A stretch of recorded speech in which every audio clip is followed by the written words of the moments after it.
First Things, episode number 45. I seem to be lost.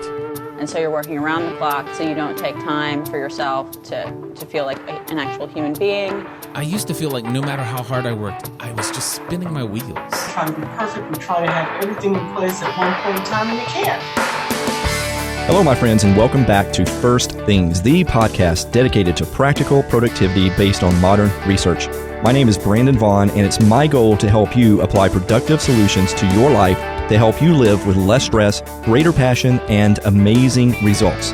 Great to have you back with us today as we are nearly finished, just so close, being finished with this very long series about assertiveness. I hope you've been enjoying it. This is probably my longest series to date. I mentioned to you back in the first of the year how I was feeling a little bit off about what we were doing with the show.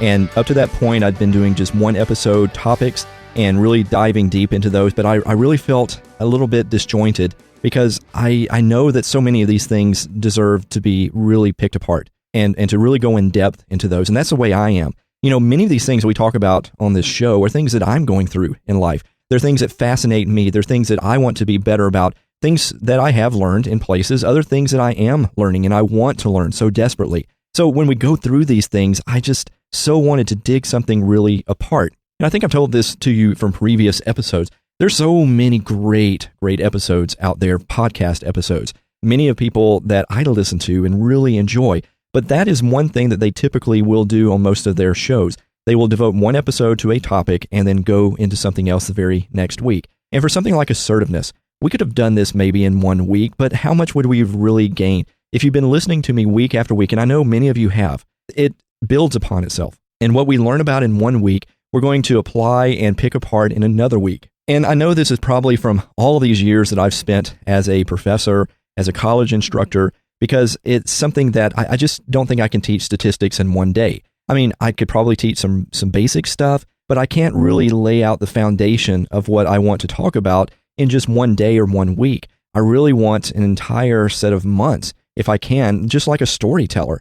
I mean, you think about a book, you read a book and it only has one chapter in it or one paragraph in it. You can only learn so much, and you can learn a lot. There's some great books out there that only have 20, 30 pages in them. But for me, I'm thinking, wow, you know, if you have 13, 15, 20 chapters in a book, well, and if you really enjoy it, man, how great that is that you can really pick something apart. I don't know why I'm going into all this today, but just to say, this has been a very long series. And after we finish this, I think that we're going to probably do a couple of one-off type things.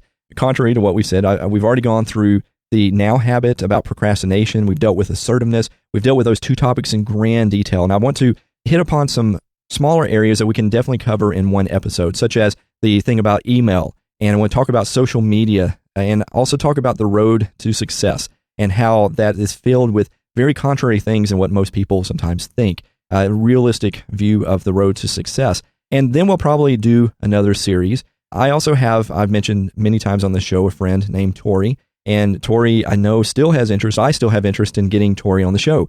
If nothing else, occasionally, just so we have somebody that I can banter against. And I think you guys would enjoy some of the conversations that we have. Maybe even more full-time if he has time and has interest. And we'll just see how that goes in the future. I've always enjoyed, you know, one of my favorite types of podcasts many times have been when you've had two people talking about things. Not just interviews, but co-host. And that's very hard to pull off many times because, like, for instance, when I do this particular episode, who knows when I'm going to be recording it? I might be recording it, if I'm really good, almost a week before it's released. Sometimes I'm recording it like today, the very day it's going to be released. So if you listen to me at all this Friday or this Saturday, I just recorded. I mean, it's hot off the press just because it's just been a horrendous week with work and all sorts of things. But anyway, these are some of the future plans. And then we may go into a topic of happiness. I've been saying that for a long time. We may actually look at, there's so many things to really talk about. So many things that we still have interest in digging into. We're soon approaching 50 episodes. Can you believe that? We're on episode number 45 today. When I started this, I knew I was going to do it for the long period of time. But at that time, I couldn't even imagine having 45 episodes. And soon we're going to have to I'm going to have to look into how do I make sure people still have access to that? Because after you get above 50 or 100, it starts becoming harder for people to find some of those earlier episodes. But anyway, that's a good problem to have. So we are in the last 2 chapters of Assertiveness. This week, chapter 15, Countdown to Confrontation. The last 2 chapters are about dealing with confrontation. So today it's all about getting ready for confrontation, some of the basic foundation stuff to dealing with confrontation in your life. And then next week, we're going to kind of wrap all of that up and talk about all the other nuances of dealing with confrontation in your life. This is the worst case, of everything we're talking about in these episodes. We're talking about assertiveness, how you are responsible. You have the dignity of choice in your life, and you've got to give that dignity to other people. It's not about getting your way in life. It's about respecting your choice and respecting people's choice to say no to you or to say whatever they want to you as well. We've dug into all sorts of areas for that. We've even dealt with, what happens when you have kind of constructive feedback to give. But now we're dealing with kind of worst case. What happens when you really have to confront somebody or you find yourself in a very hostile kind of confronting situation? How do you deal with that then? So we're going to give a couple of techniques today to kind of get your mind geared up for how you can still be assertive in those types of situations. Again, reminding you not aggressive, which we've been dealing with almost every single week, making sure we understand the difference between assertiveness and aggressiveness, because that difference is huge, and we must keep that difference there in order to really live an assertive lifestyle. Now, here's how the author begins this particular chapter. He says, "You are a unique human being with a unique perspective. There's no one quite like you anywhere on earth." Now, think about what this means. It means that you will never have a relationship in which you and the other person agree on every issue. It means that in every close relationship you have for the rest of your life, there will be points of difference between you and the other person. Unfortunately, some of these differences will lead to conflict. The title of this chapter, Countdown to Confrontation, may sound foreboding. To some people, the very word confrontation sounds negative, something to be suppressed, but it isn't. The Oxford English Dictionary defines confrontation as the bringing of persons face to face. In the lexicon of this particular book, confrontation is the act of bringing both parties on stage to be there together. A confrontation occurs when two or more people attempt to cope with a conflict. It needn't be unpleasant or an exchange to count as confrontation. Now, I ran across a TED speech by a guy named William Ury, and it's called Conflict Negotiation. And it's a fascinating speech. It's about 20 minutes, and I'm not going to play all of that speech. I'm going to play close to about 10 minutes of it here, 8 minutes or so. And I found it fascinating. It doesn't totally deal with our topic on hand because he's talking about negotiation, but I do think it relates in many parts, and I found many of the things he said to be quite fascinating and very supportive of what we're talking about here. So let's listen to this speech right now, and then we're going to come back and then dive deeper into the book. Well, the subject of difficult negotiation reminds me of one of my favorite stories from the Middle East, of a man who left to his 3 sons 17 camels. And to the first son he left half the camels, to the second son he left a third of the camels, and to the youngest son he left a ninth of the camels. Well, 3 sons got into a negotiation. 17 doesn't divide by 2, it doesn't divide by 3, it doesn't divide by 9. Brotherly temper started to get strained. Finally, in desperation, they went and they consulted a wise old woman. The wise old woman thought about their problem for a long time, and finally she came back and said, "Well, I don't know if I can help you, but at least if you want, you can have my camel." So then they had 18 camels. The first son took his half of 18 is 9. The second son took his third, a third of 18 is 6. The youngest son took his ninth, a ninth of 18 is 2. You get 17. They had 1 camel left over. They gave it back to the wise old woman. Now, if you think about that story for a moment, I think it resembles a lot of the difficult negotiations we get involved in. They start off like 17 camels, no way to resolve it. Somehow what we need to do is step back from those situations, like that wise old woman, look at the situation through fresh eyes, and come up with an 18th camel. Now, finding that 18th camel in the world's conflict has been my life passion. I basically see humanity a bit like those 3 brothers. We're all one family. We know that scientifically. Thanks to the communications revolution, all the tribes on the planet, all 15,000 tribes, are in touch with each other. And it's a big family reunion. And yet, like many family reunions, it's not all peace and light. There's a lot of conflict. And the question is, how do we deal with our differences? How do we deal with our deepest differences, given the human propensity for conflict and the human genius at devising weapons of enormous destruction? That's the question. As I've spent the last better part of 3 decades, almost 4, traveling the world, trying to work, getting involved in conflicts ranging from Yugoslavia to the Middle East to Chechnya to Venezuela, some of the most difficult conflicts on the face of the planet, I've been asking myself that question. And I think I've found, in some ways, what is the secret to peace. It's actually surprisingly simple. It's not easy, but it's simple. It's not even new. It's maybe one of our most ancient human heritages. The secret to peace is us. It's us who act as a surrounding community around any conflict, who can play a constructive role. Let me give you just a story, an example. About 20 years ago, I was in South Africa working with the parties in that conflict, and I had an extra month, so I spent some time living with several groups of San Bushmen.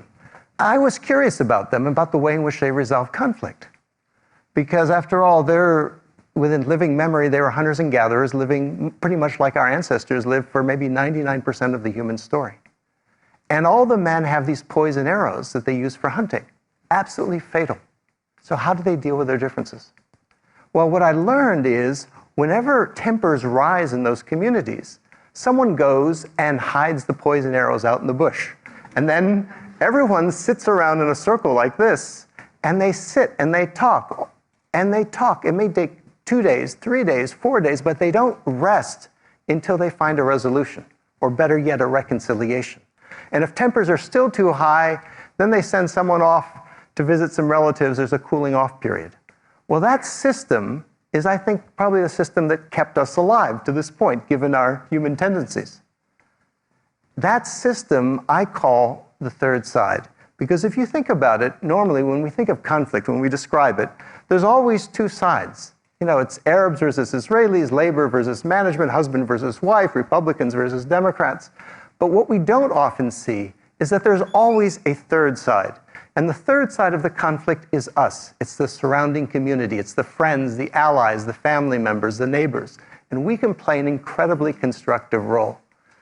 Perhaps the most fundamental way in which the third side can help is to remind the parties of what's really at stake. You know, for the sake of the kids, for the sake of the family, for the sake of the community, for the sake of the future, let's stop fighting for a moment and start talking. Because the thing is, when we're involved in conflict, it's very easy to lose perspective. It's very easy to react. Human beings, we're reaction machines. And as the saying goes, when angry, you will make the best speech you will ever regret. And so the third side reminds us of that. The third side helps us go to the balcony, which is a metaphor for a place of perspective where we can keep our eyes on the prize. Let me tell you a little story from my own negotiating experience. Some years ago, I was involved as a facilitator in some very tough talks between the leaders of Russia and the leaders of Chechnya. There was a war going on, as you know. And we met in The Hague, in the Peace Palace, in the same room where the Yugoslav War Crimes Tribunal was taking place. And the talks got off to a rather rocky start when the vice president of Chechnya began by pointing at the Russians and said, "You should stay right here in your seats because you're going to be on trial for war crimes." And then he went on, and then he turned to me and said, "You're an American. Look at what you Americans are doing in Puerto Rico." And my mind started racing. Puerto Rico, what do I know about Puerto Rico? I started reacting. But then I tried to remember to go to the balcony. And then when he paused and everyone looked at me for a response, from a balcony perspective, I was able to thank him for his remarks and say, "I appreciate your criticism of my country, and I take it as a sign that we're among friends and can speak candidly to one another. And what we're here to do is not to talk about Puerto Rico or the past. We're here to do just to see if we can figure out a way to stop the suffering and the bloodshed in Chechnya." The conversation got back on track. That's the role of the third side, is to help the parties go to the balcony. So I found that a very interesting clip. Hope you did as well. I'll post a link up in my show notes at firstthingsproductivity.com/45. That's the numbers 45. You can find a link if you want to watch the entire video. The major thing to remember what he says is that conflict resolution rests in understanding and knowing the self in you. And I thought that was very interesting, a very interesting and well-taken point. Now, we all deal with confrontations, and they can range from being something very subtle to something very emotional. You can set boundaries with your children, and that can be a confrontation. You can deal with a coworker who interferes with your work, or a boss who's constantly down upon you, or something like that. You may have to deal with a worker that's not doing their work. You can't be married at all or in a relationship with someone else without dealing with some of these types of things. Even family members, sisters and brothers, mothers and fathers, and everything like that revolves around the fact that we live in a world where people won't always do what you like them to do. We've said from the beginning that assertiveness is not about getting your way. That's not what this is about. But there comes a time when someone crosses a line with us, somebody that maybe we really care about, or maybe someone that we don't care about, but they cross a line, and it really needs to be said. Something needs to be done. Maybe the other person is hurting themselves in some way. Maybe they're hurting us. Maybe they're hurting our relationship. Maybe they're just being detrimental in some way, or you're being detrimental and someone confronts you about it. These are things that are part of life, and they are very difficult to deal with. Many, many times they often go wrong. People can become quite angry, feel very threatened by that, can become quite anxious. They can get very emotional and start yelling and throwing their arms about and raising their voices and exaggerating things quite a bit. The exchange between these people could actually get worse before it ever gets better. In fact, some people may even quit speaking and dissolve a relationship because of something like this. These are just very challenging types of circumstances when we find ourselves. And they're difficult for a variety of reasons that the author goes into. First of all, they are very complex situations. They're not something easily solved. They're not something that have an easy fix to them, especially when you're dealing with two people that have a true north about something that are quite opposite of each other, or someone that is focusing on minors and the other one is not, or both of them are focusing on minors. They can be very complex situations to deal with. To deal with someone that has an unreasonable request or who is offering very negative feedback. And if you're going to respect them where they're at and their views on that, it makes it very complex to work out a solution for that. Also, the importance of relationship can be a big factor in these types of circumstances. Here's what the author says about this. He says, the more important the relationship and the more history you have with the person, the more threatening a conflict can be. What if your partner leaves you? What if your child overdoses on drugs? What if your boss thinks you are unreliable? What if your child's behavior is a sign of difficult teenage years to come? What if the job never changes and you're stuck like this until retirement? Such fears can make it easy to become upset and get off track during a confrontation. Not only may it be important of a relationship, it might also be a very important issue. This can be very tough to discern for us. If an issue seems vitally crucial, we will often feel very compelled to take a very rigid stand on it, very uncompromising stand on it. We are not going to budge on this particular issue because we feel it is very, very crucial of an issue. Now, the problem is if the other person does the same, if they lock themselves down as well, then we have a very power struggle on our hands, and that can often lead to very bad results in dealing with some type of confrontational issue. Another reason why this can be very challenging and very hard at the same time is symbolic value. And this happens all of the time with people when they exchange what the real problem is for a sub-problem or a minor issue. So leaving the cap off the toothpaste can suddenly mean that you're their servant. Leaving the seat up on a toilet for men may make a woman feel like you don't care about them at all, that you don't respect them. And you think, well, gosh, it's just a toilet seat. But to the lady, it may all of a sudden take a symbolic value. You do this because you don't respect me. And that's the real issue there, is they don't feel respected, and now they are complaining or confronting you about a toilet seat. We constantly get issues like toilet paper is an up or down. Do you roll the toilet paper over or under? And people will get very bent out of shape over that. It's a symbolic value of something much, much deeper to them. And that can make it very hard to deal with someone. If you have someone that's confronting you or you are in a confrontation and you find yourself arguing over toothpaste, I've seen this with people. I've seen this in families. I've seen this in couples where they will argue over the silliest thing, and it's all symbolism. They're arguing over symbols that they have attached to the deeper reality. And it's the reality that's causing the conflict, but they are confronting each other on very petty things. And that makes it very hard to deal with some of these situations. So this whole chapter is about preparing for confrontation. How can you prepare for confrontation? And then next week, we're going to talk more about being in the confrontation itself. Now, it may seem strange. How can you really prepare for confrontation? And quite frankly, it isn't always possible to prepare yourself. But there are certain things that you can do, certain things that you may want to think about ahead of time before you actually get into these situations. Prepare for them in many ways.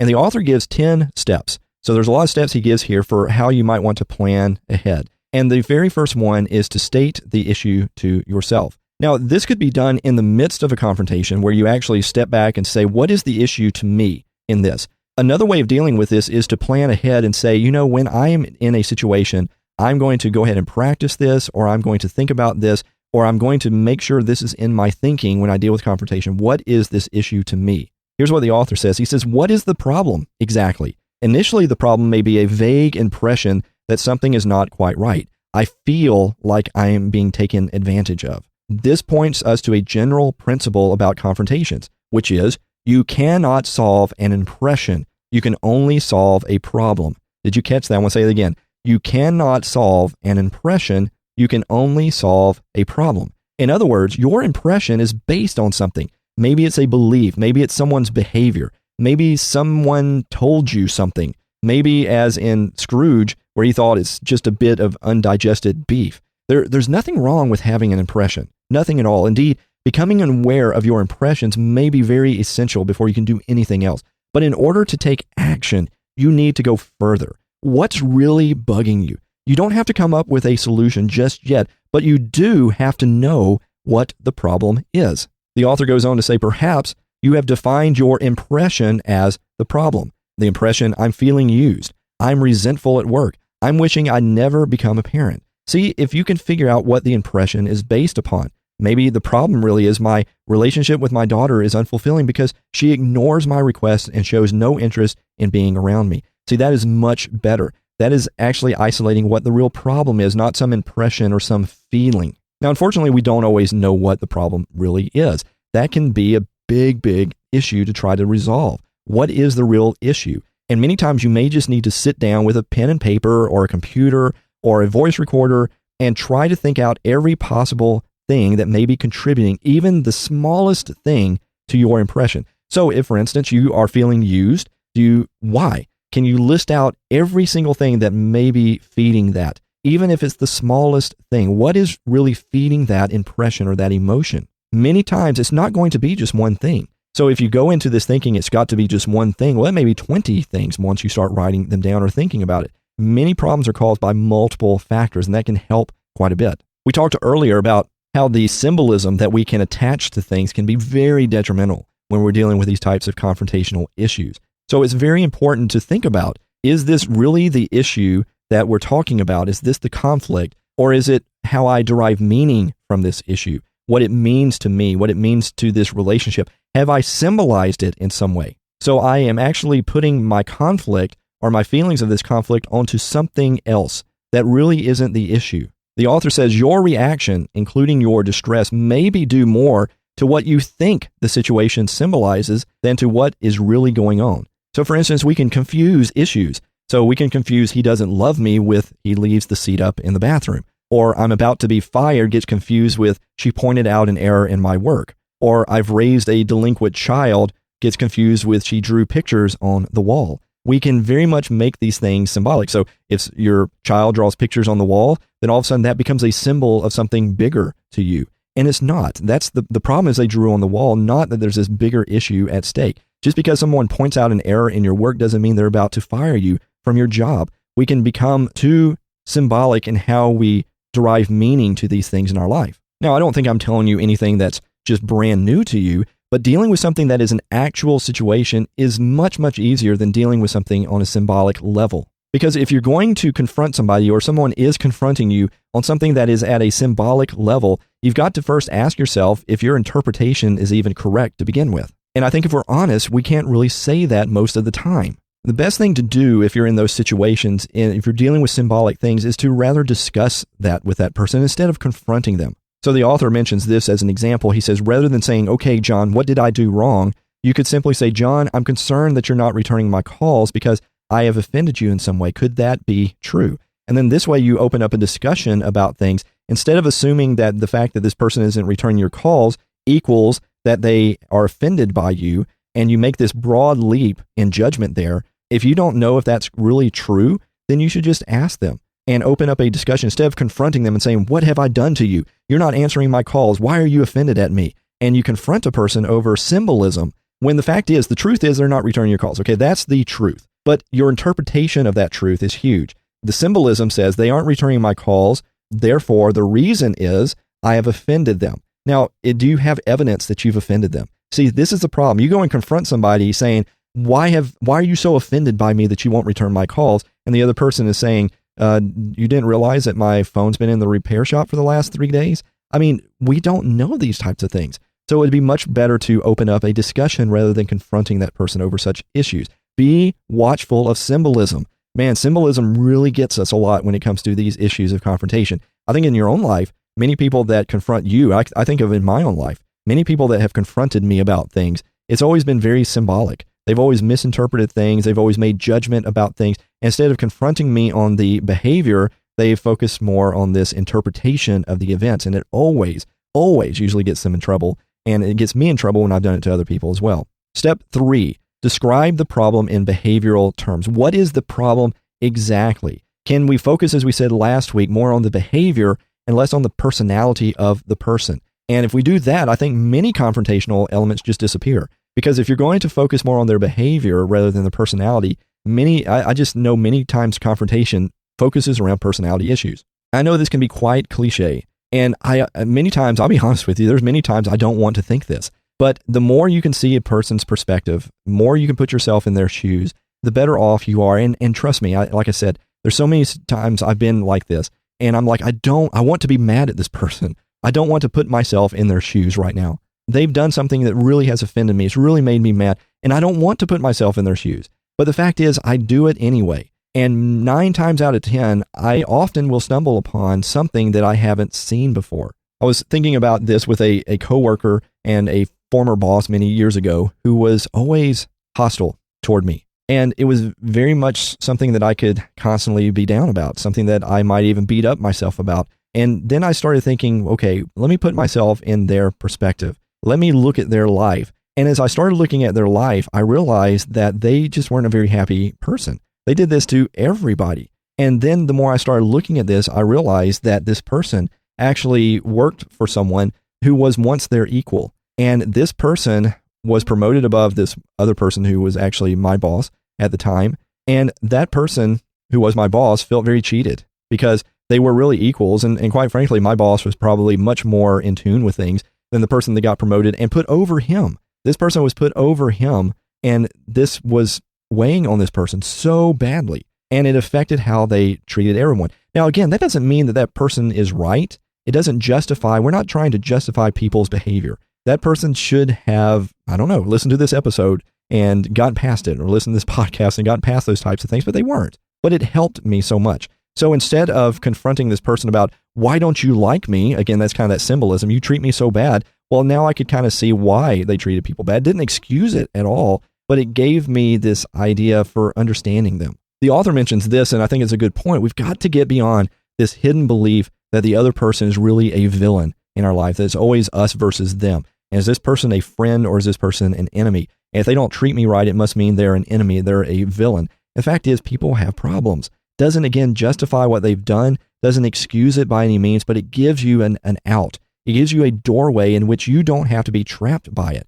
Because again, we've said this many times. If you spend your weekend fuming about what somebody said to you, I can probably guarantee you they're not thinking about you. So why are you living your life as their slave? Why are you living in bondage to them? What I'm talking about, although it's not an easy thing to do, is to say this is your exit out of that prison. You can spend your life in prison and your mind totally dominated by this person, or you can exit out of that prison. You're not excusing them. You're not justifying them. Maybe you should confront them about this issue. That's a side issue. What we're saying is don't be dominated by it in your life. The 4th step that you really want to think about before you ever confront somebody, before you deal with a confrontational issue, is what's your goal in this? What do you really want in this situation? The author says this: remember not to state your goal in terms of personality change, such as, I would like her to be more reliable, or I want to be able to trust him, or she should be smarter about her work. None of us can change our personalities at will. If anything changes, it will be our behavior. It can be quite difficult to decide what you want,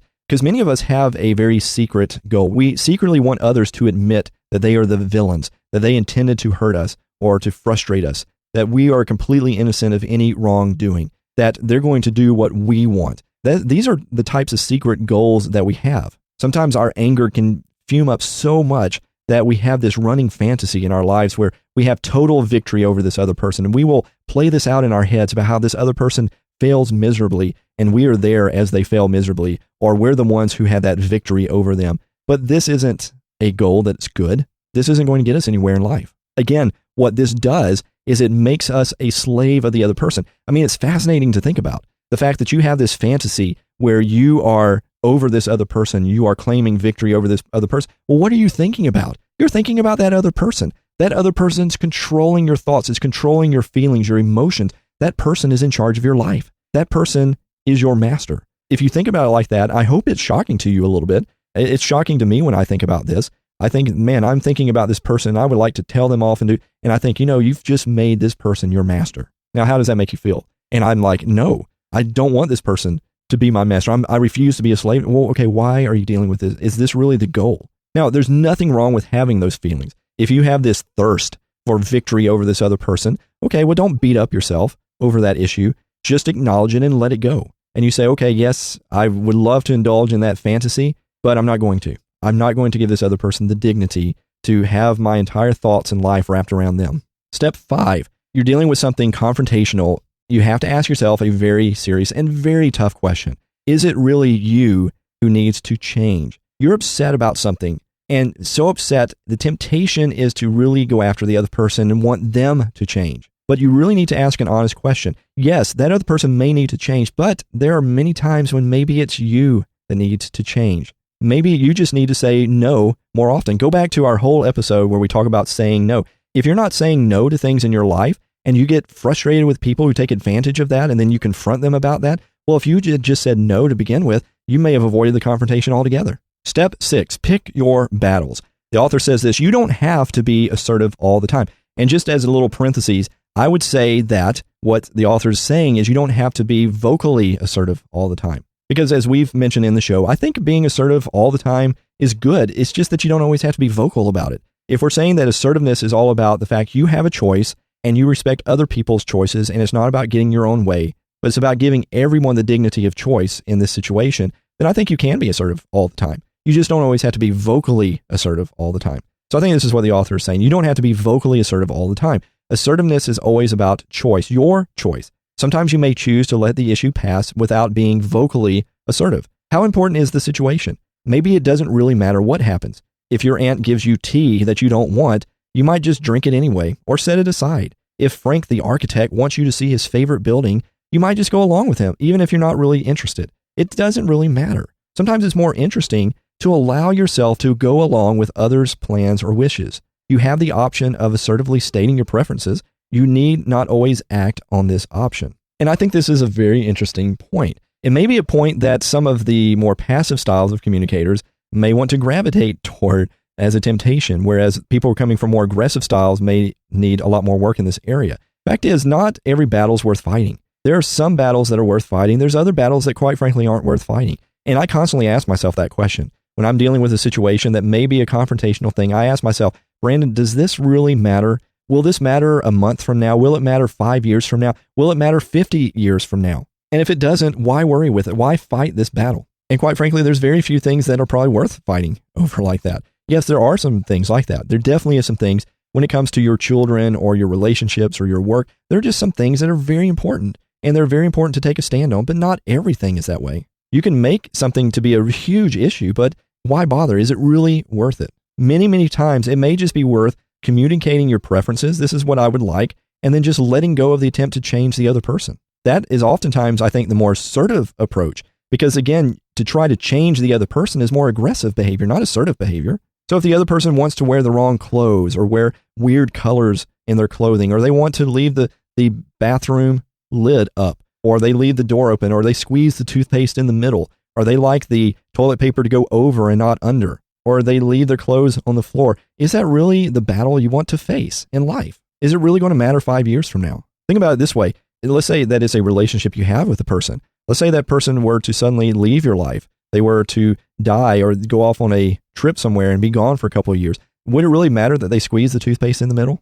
Is that really going to matter 5 years from now, 50 years? No, it's not. So let's not major on minors. Let's not assume that everything is a battle that we must win. Pick your battles wisely. And something related to that, if you're going to fight a battle in some way, then fight battles that you can win. Because life is so short and you're going to waste so much energy dealing with something in a very confrontational sense. Why waste your energy on something that you're going to not get anywhere on that issue? You're not going to win this battle. The author mentions this as an example. If you have for 30 years tried to get your mother to stop asking when you're going to get married, well, then give up. Let her ask. If you've been trying for years to get your partner to be faithful, well, perhaps it's time to stop trying and either accept the behavior or end the relationship. If asking your daughter to quit smoking never works and only gets you both upset, well, give up. She'll quit when she decides to quit. Your badgering may be preventing her from finding her own reasons for quitting in the first place. And here's the huge point that we have to keep coming back to. Assertiveness is about controlling your behavior, not anyone else's. This whole definition that you're trying to change this person's mind or make them do what you want, that's aggressiveness. That's not assertiveness. Assertiveness is about controlling your behavior, not someone else's. And the author mentions this. He says, if you catch yourself saying, I've tried and tried to be assertive and nothing works, then you need to sit back and think about that. Just who are you trying to control? Because you are operating under an aggressive definition, not an assertive definition, if that's your perspective of life. The seventh step in preparing for confrontation is to write out a DESO script. We talked about this last week. I'm not going to go into more details. You can read it in the book. DESO is an abbreviation for describe, express, specify, and outcome. We talked about that formula for asking things of people, and you can also use the same thing when you're actually dealing with confrontational issues. Step 8, choose your place. Remember, the fact is that most people would prefer, if you're going to confront them about something, do it in private. Don't do it in public where someone is going to see or other people are going to hear about this. Be as private as possible. And as we've said many, many times in this show, do not confront somebody by email or in social media. You just need to make that an unspoken rule in your life. You're going to be so much better off for that. Trust me on this. Trust me from failures that I've learned radically in my life. You do not want to confront someone by email. If you do that, it's just not going to turn out well. If it is a battle, go back to what we said earlier.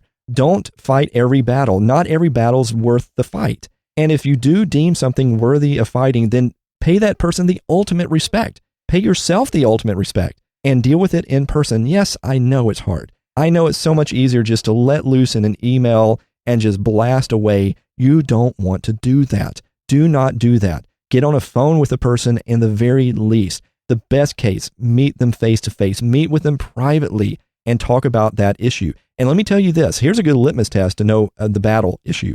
If you're not willing to do that, then it's probably not a battle that you want to fight. Plain and simple. If you have no desire to meet with that person face to face, if all you want to do is blast off an email and you say, I just can't talk to this person face to face about it, well, that to me is amazing evidence to say it's not a battle that's worth fighting. It just isn't. If it's a battle that's worth fighting, if it's really that important to you, then you will meet with that person face to face about that issue. Step 9, choose your time. I think this goes beyond anything we have to say, but you should always pick a time when you and the other person have enough time to really deal with this issue, that you can really talk about it. You don't want to talk to this other person about it if they're tired or they're irritable, they're having a rough day. It's not the time to really talk about that with them. Pick a better time for both of you. What happens if the other person confronts you? Because sometimes that happens. They confront you about something. Well, what can you do? Well, again, remember, you have the right to control your own behavior. That is assertiveness. You can't make them not confront you. You can't push them away. You're going to give them the dignity to make goofy mistakes. Even if they're confronting you about something, you have the right to control your own behavior. So that means that you have control over when you will and will not be willing to talk, or even whether you're going to talk this issue at all. If an issue comes up, you're not ready to talk about it, then feel free to ask for more time to think about it. Hey, can you give me some more time to think about this? I would like to think about what you're saying. Can we talk about this in a couple of days?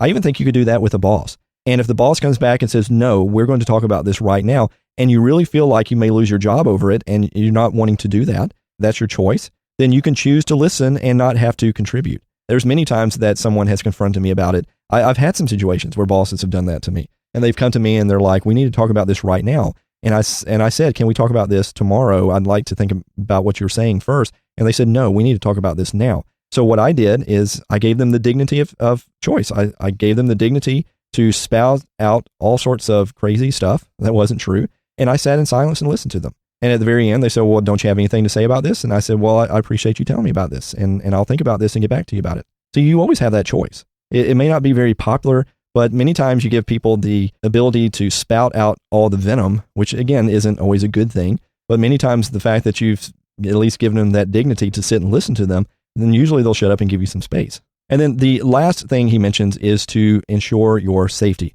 Anytime you confront someone, you need to make sure you're going to be safe about it. If you're dealing with someone who's kind of violent, like an abusive spouse or something like that, you need to make sure you've provided adequate protection. You may want to have somebody else present, another friend or a counselor or some kind of mediator.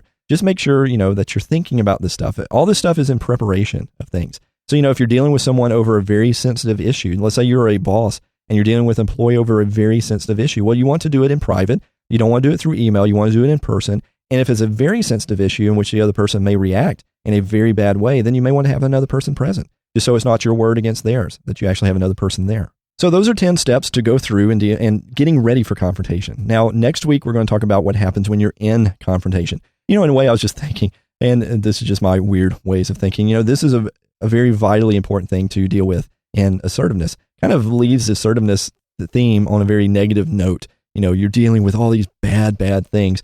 And, we spent so many weeks talking about being more proactive in life and dealing more with the positive things of it. And here we're kind of ending on a very negative, here's kind of the worst case.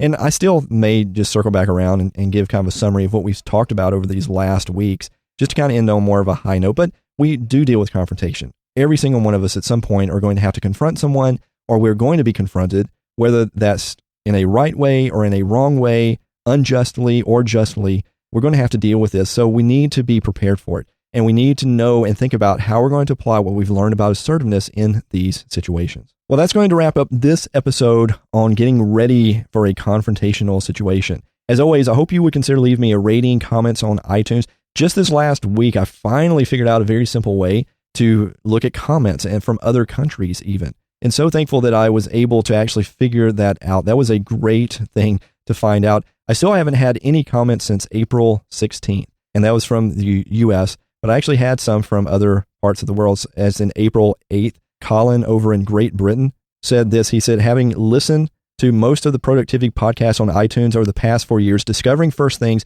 has finally given me the practical guidance I have been searching for. Most similar podcasts offer a top-down approach of recommending ideals we could strive to achieve. First Thing teaches from the ground up, resonating with where I am now, walking me through over weeks and months a personal development journey that delivers change one step at a time. Brandon teaches, he doesn't tell you about things, and his lessons stick. Subscribe now and start from episode 1. Work his lessons, and you can finally enjoy your whole life and be practically more productive than you have ever been. Colin, thank you so much. That's such a wonderful thing. And I didn't even see this. iTunes is such crazy how you can't see comments from other countries depending on what store you're in for that particular country. And one last one, Pudding Flea, just love the names from people from Australia back in February, wrote this. I wanted to listen to something other than music in my, quote, wasted time, such as driving, folding, washing, etc. Brandon not only has a pleasant voice to listen to, thank you very much, he has opened up so many avenues of thought. I'm only about 15 podcasts into the series, and so far I am suitably impressed and have taken many of his practical steps, which he provides with the closure of each podcast, and utilize them in my everyday life. Thank you, Brandon. I shall continue to listen as long as you're happy to continue to educate. So thank you very much. And there's some others here, but I just want to read those because I finally figured out a way to actually access all the global comments. But I would love any new listeners, if you can only leave me on iTunes one comment for the entire podcast. You can't leave it per episode. But if you've never commented and you do like this podcast, would you consider going on and leaving me a rating like that? Telling me what you think, leaving me some stars, letting other people know that you enjoy the show. I would greatly appreciate that. If you have any comments for me, you can leave that at firstthingsproductivity.com/45. That is the numbers 45. Go all the way down to the very bottom. You can leave that to me in the discussion area. You can leave me voicemail, reach me by Twitter, Facebook. And one of the things I'm really trying to figure out in this whole thing of trying to help people and be there is to make sure that I reply to people. And so many times, my most difficult, just being completely honest with you, my most difficult thing has been to stay on top of anyone who posts in, like, say, my discussion area. I've had many of you who've left me such wonderful comments, and just the busyness of life, I just haven't been able to get on there as quickly as I wanted to, or I would forget to reply really quickly.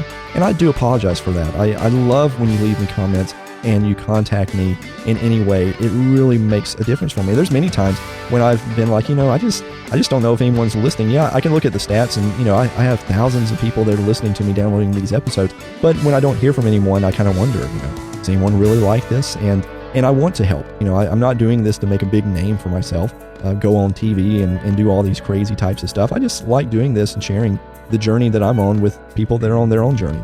It really does lift me up a lot. I mean, I can't thank you enough for listening to me in the first place. Can't thank you enough when you do leave me comments. But if you would love to leave me comments, feel free to do that on iTunes or Spotify or anywhere that you're actually listening to me at. So until next time, remember this. Assertiveness is all about controlling your behavior, not anyone else's. Look at your life when you're dealing with confrontation and pick your battles. Just realize that not everything is worth fighting. Some things are worth fighting, but make sure it's something that you can't live 5 years or 50 years from now if you don't deal with this issue. Make sure you pick battles you can win in the first place. And be very, very careful not to symbolize things in your life and to associate something in your life with something else totally unrelated and focus on that when you confront a person. So it doesn't really matter if they squeeze the toothpaste in the middle. If you don't feel respected, that's the real problem. So if you confront someone, confront them about that, not about how they squeeze the toothpaste out or something like that. And that includes even the most hardest situations, which are confrontational in nature. As always, embrace today with passion and intention, and don't die with your music still inside you.